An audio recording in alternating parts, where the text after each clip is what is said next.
예, 오늘의 모닝 브리핑 시작하겠습니다. 빅테크주들이 대체로 좀 약세를 보인 반면에 에너지, 금융, 인프라 이런 종목들이 올라가면서 미증시는 나스닥 하락, 다우는 상승 이렇게 좀 엇갈리는 모습을 보였고요. 그런데 최근에 증시에 헤지 펀드들이 공매도를 좀 늘렸다 이런 소식들이 전해지면서 좀 변동성 커지는 거 아니냐 이런 이제 주장들도 일부에서는 제기가 되고 있습니다. 우리 증시는 어제 외국인들이 갑자기 대규모 매도 하루 만에 연간 매수했던 거 절반을 털어내는 그런 모습이 나왔잖아요. 이게 일시적인 현상이냐, 지속성 있는 거냐 좀 체크를 해봐야 될 것 같고요. 그리고 대형주들, 양시장 대형주들이 지금 시점에서 버텨주지 못하면 시장이 좀 흔들리는 그런 흐름이 나올 수 있거든요. 그래서 양시장 시가총액 상위 종목들의 역할이 상당히 중요한 시기다 이렇게 봐야겠습니다.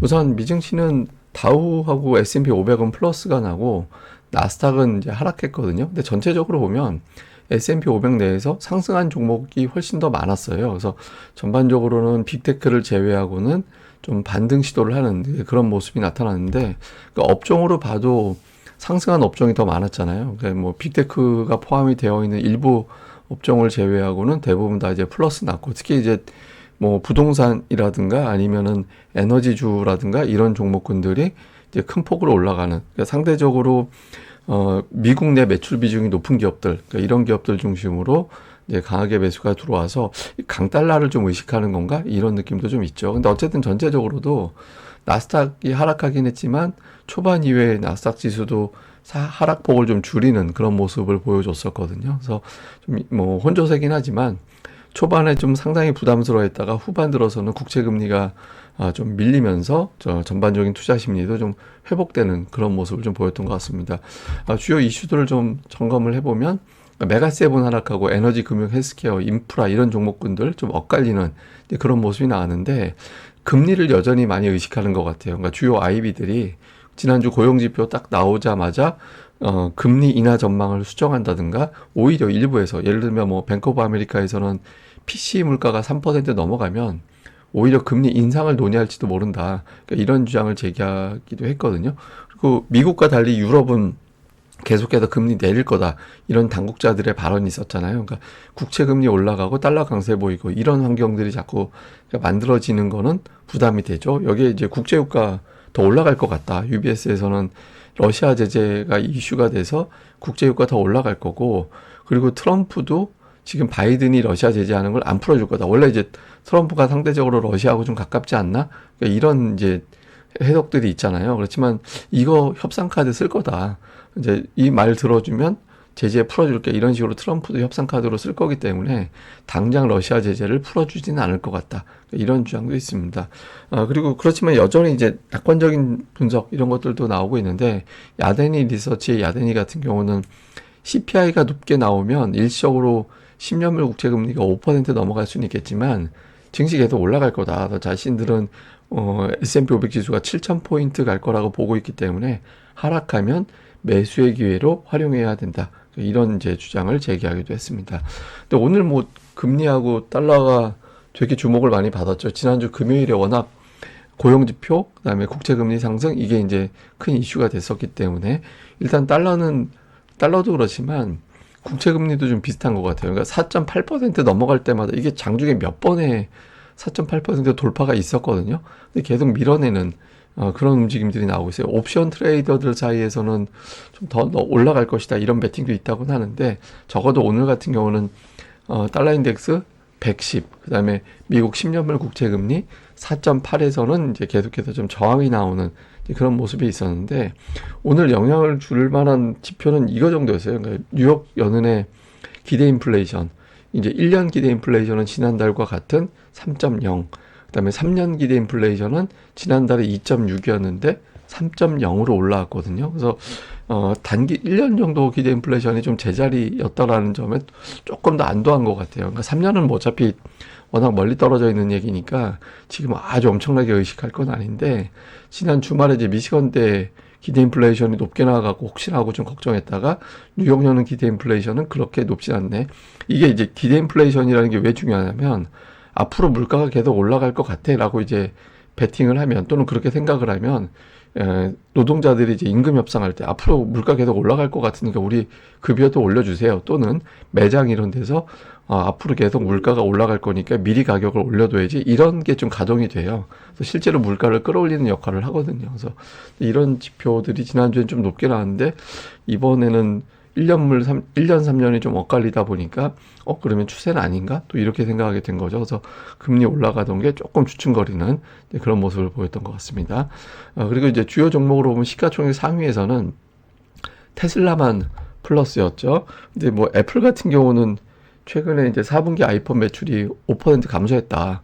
그리고 영국에서 반독점 조사 이런 것들이 들어갔다 뭐 나오는데, 최근에 10일 중에서 8일이 빠졌어요. 그러니까 이틀만 올라가고 계속 빠지고 있거든요. 그래서 좀 지수 발목을 잡았고, 엔비디아 같은 경우는 이제 중국 수출 규제 이것과 블랙웰의 발열 문제 때문에 주요 고객사들 뭐 아마존이라든가 이런 마이크로소프트 이런 데서 추가 구매를 좀 망설이고 있다. 이제 다음 버전을 기다리거나 아니면 기존 제품을 구매하는 걸로 지금 대체하고 있는 것 같다. 이런 보도들이 나와서 엔비디아, 마이크론 테크놀로지 좀 같이 하락하는 이제 그런 모습을 보였고요. 테슬라는 이제 장 초반까지만 해도 중반까지는 마이너스였거든요. 유럽의 최대 연기금이 좀 매도했다라는 보도가 있었는데, 뭐 모건 스탠리라든가 이런 데서는 워낙 테슬라 성장 감안해 보면 주식 매수해야 돼 뭐 이런 주장들이 나오다 보니까 초반에 빠졌고, 이미 다 매도했으니까 추가 매도할 건 없는 거잖아요. 그래서 또 그런 측면도 있다 보니까 이제 후반부에서는 이제 상승으로 뒤집는 그런 모습을 보였고, 오늘 모더나가 되게 이슈였어요. 그러니까 백신 수요 부진 때문에 매출 전망을 10억 달러 정도 하향하면서 주가가 20% 정도 급락을 했는데, 근데 이게 그 매출 전망을 주목하는 게 아니라 지금 트럼프 정부에서 이제 다음 주부터 임기가 시작되면 보건부 장관이 이제 또 임기를 시작하는 거잖아요. 그 다음에 이제 백신 무용론자 이렇게 알려져 있죠. 그래서 이런 이제 트럼프를 의식한 그런 종목들의 움직임이 나오고 있는 게 특징인 것 같습니다. 뭐 상승한 종목들도 좀 특징적으로 보면 에너지주 유가가 올라가면서 이제 강세 보이고 있고, 캐터필러 같은 경우는 이제 증권사들이 양호한 수요를 주목해야 된다 이런 보고서들이 2개인가 나왔을 거예요. 그래서 또 강세 보였고, 금융주들도 오늘 대체로 괜찮았는데 이번 주에 실적의 첫 테이프 끊는 게 금융사들이잖아요. 그래서 이런 부분들이 좀 영향을 주면서 이제 금융주들이 기대감 이런 것들이 작동하면서 올랐는데, 근데 오늘 보면 잘 보면 그러니까 미국 내 매출 비중이 높은 기업들이 상대적으로 강한 그런 측면도 있었거든요. 물론 수출 기업들 중에서도 올라간 게 있긴 했지만, 그래서 최근에 이제 달러 강세 때문에 이걸 좀 의식한 것 같다 이런 분석도 일부에는 있습니다. 근데 전체적으로 보면 메가세븐이 최근에 좀 부진하잖아요. 작년도 12월 6일 이후에 보면 제자리예요. 근데 12월 6일이 그때 11월 고용지표 나왔을 때거든요.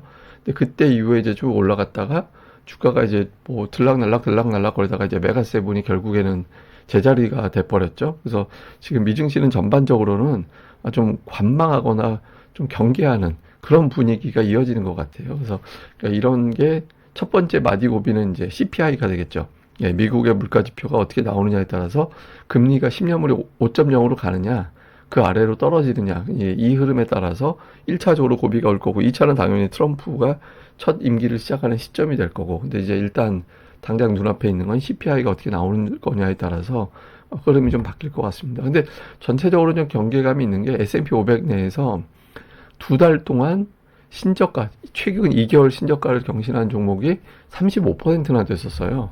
그리고 이제 러셀 2000 종목 중에서 52주 신저가 종목이 10% 정도 됐었거든요. 그래서 최근에 이제 미증시 같은 경우는 조금 경계하는 그런 분위기가 나타났던 걸로 보여집니다. 자, 그리고 또 한 번, 저는 이것도 되게 주목해야 된다고 생각하는데, 최근에 미증시 변동성 요인은 그 헤지펀드들 아니냐. 그러니까 모건 스탠리에 의하면 헤지펀드들의 고용 지표 발표 전에 헤지펀드들이 숏 포지션, 그러니까 공매도 늘리고 하락 베팅을 늘렸다라는 거예요. 예, 그래서 소프트웨어, 뭐 금융, 헬스케어 이런 종목들의 공매도를 늘렸는데, 반면에 이제 유럽과 아시아는 그때까지만 해도 매수했었다고 하거든요.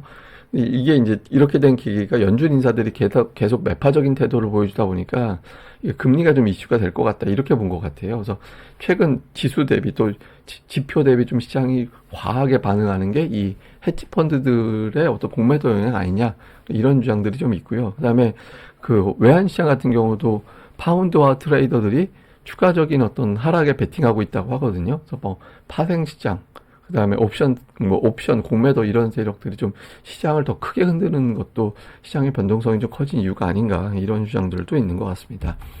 자, 이제 우리 증시를 보면 최근에 코스피는 이 보시면은 61선을 좀 의식하는 그런 움직임들이 나오고 있죠. 그러니까 61선 좀 돌파해서 이번에는 안착까지 가나 했다가 이제 어제 이탈하는 그런 움직임이 나왔는데, 과매수권 넘어갔었거든요. 과매수권 넘어가면 보통 기간 조정이 어느 정도는 나옵니다. 그러니까 시기적으로 보면 조금 편안하게 다시 쭉 하고 밀고 올라가는 데는 시간이 좀 걸리거든요. 예를 들어서 지난번 같은 경우, 지난번 120 언저리 넘어가면서 지수가 빠졌었잖아요. 그래서 그때 빠졌던 기간을 좀 대략적으로 생각을 해보면 한 1, 2주 정도, 한 2주 정도? 예, 그동안에는 지수가 같이 좀 변동성으로 바뀌는 그런 움직임이 나왔었거든요. 그래서 코스피 지수도 아마 뭐 그때하고 똑같이 된다라면 한 다음 주 정도 넘어가면 완전히 부담을 털어낸다라고 봐야 되는데, 근데 이게 무조건 뭐 하락만 하는 게 아니라 단계별로 있습니다. 그러니까 이 지수 얘기한다기보다는 상승 종목수 비율이긴 한데, 어쨌든 1단계는 상승 종목이 확 줄어드는 그런 단계로 가고, 2단계는 상승 시도가 나오기 시작하는 단계로 가고, 그 다음 단계에서는 이제 상승하는 종목이 많은 날이 빈번하게 나오는 날로 가게 되고 그렇거든요. 근데 지금 2번 단계 정도로 보면 돼요. 그래서 뭐 하락하다가 상승도 했다가 이런 이제 변동성 구간으로 좀 넘어가 있다, 이 정도로 보면은 될 것 같습니다.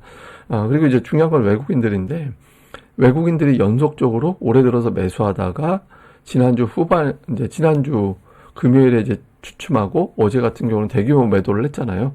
매도하는 가운데 시가총액 상위 종목 삼성전자, SK하이닉스 매도하고 그다음에 조선주 매도하고, 그러니까 이런 구도를 보였었거든요. 그래서 근데 당장 우리한테 필요한 건 지수가 안정되는 게 필요하잖아요. 그래서 특히 전차 군단, 그러니까 삼성전자, 하이닉스, 현대차 이런 종목들에 대한 매도가 확 줄어들고 하나 정도는 좀 매수로 돌아서는 그런 움직임이 나와야 투자자들이 이렇게 외국인들 어제 매도가 일시적이었군, 이렇게 판단할 수 있거든요. 그런 것들 한 덩어리. 그다음에 조선주를 어제 좀 일제히 매도해서 이게 좀 비중을 바꾸려는 건가, 다른 업종으로, 이런 걸로 또 추정이 될 수 있기 때문에 이제 조선주에 대한 또 움직임, 어제 수급에서의 어떤 특징적이었던 게 오늘 바뀌는지 좀 봐야 될 것 같고요.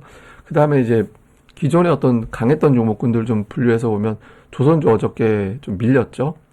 그 다음에 반도체, PSK 홀딩스 같은 어떤 반도체주들도 좀 밀리는 모습이 나왔고, 반면에 그동안의 정체를 보였던 뭐 로봇주는 올라가고, 이게 이제 시소로 이제 엇갈리는 종목으로 보여지는데, 근데 조선하고 제가 반도체주를 보는 이유는 뭐냐면, 센 종목군들은 3일 연속 조정이 안 나와요. 그러니까 이틀 조정 나오면 끝내고, 좀 셀 경우에는 이제 하루 조정으로 끝내고 이렇게 되는 경우가 많이 있거든요. 그래서 이제 이 종목군들이 만약에 3일 하락한다라면 추세가 바뀐 걸로 해석될 수 있기 때문에 이후에 추이가 어떻게 돌아가는지도 잘 봐야 될 것 같습니다.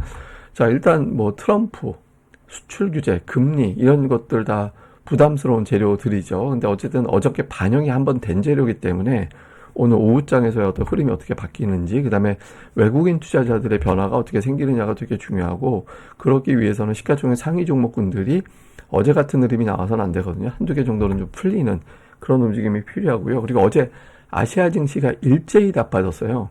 예, 모든 국가들이. 근데 이제 오늘장에서 특히 우리하고 대만을 같은 덩어리로 외국인들이 최근에 매매하는 이제 기조들이 좀 있거든요. 그래서 아시아 증시, 그 중에서도 대만하고 어떻게 흐름을 보이게 되는지 우리 증시하고 이 부분도 중점적으로 봐야겠습니다. 근데 그나마 이제 올해 증시를 보면 작년도 12월 이후부터 그래프를 그려보면 코스피, 코스닥이 나스닥, S&P 500보다 더 강하거든요.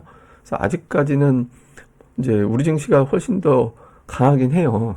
그러니까 재료에 비해서. 근데 이게 이제 제가 뭐 계속 말씀드리는 표현이지만 하여튼 좀 안 좋은 상황 가기 전에 미리 한번 이제 좀 다듬게 하는 거일 수도 있었잖아요. 그래서 그렇게 보는 시각도 있잖아요. 그래서 그렇지 않기 위해서는 한 번씩 이렇게 반등 시도가 나와줘야 일시적인 조정이었군, 이렇게 나올 수 있어서 앞서 말씀드렸던 대형주라든가 외국인들 수급이 어떻게 변화가 되는지 이 부분을 잘 살펴보는 게 필요할 것 같습니다.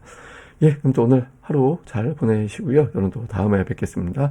이 방송 구독하기와 좋아요 꼭 좀 부탁드립니다. 감사합니다.